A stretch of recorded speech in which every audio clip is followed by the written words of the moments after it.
Удаг зохиолын хүрээнийхэн ерөөс уран зохиолд ойр байдаг бүхэн чим даравдангийн мягмар сүрэн найрагчийг сумын заан хэмээдэг. Найрагч өөрөө тэр шүлгээ 1987 оны болорт сумд үндэссэн нь Монголын радиогийн алтан санд хадгалагдаж үлдсэнийг одоо сонирдуулъя. Хол явж барилдаагүй сумын заан,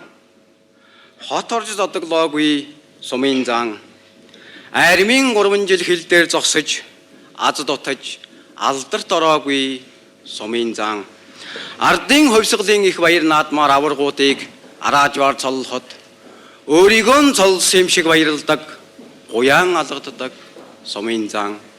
эмээл дээр төрс юм шиг эрэлд явж эр борхон харцгийг тэрлэгэн гандтал хээр дуулж мор шинжиж өссөн бас өтлөх сумын заан, хортой дон сурсан ганц мэхэн хориогүйч хийдэг, хорьсон ч бас хийдэг, хийхээрэн давдаг, заргүйгээс залууг зартайгаас заанынч давдаг заан, заан,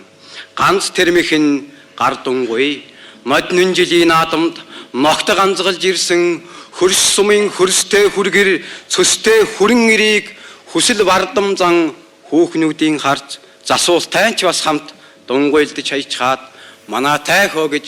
адуундаан яраад манантай уул руу дэргүүлж одоод маргаашин чирээгүй сумын заан, наадман чимсэн заан, настнам баясуулсан заан, хүүхдүүдэн эрхлүүлж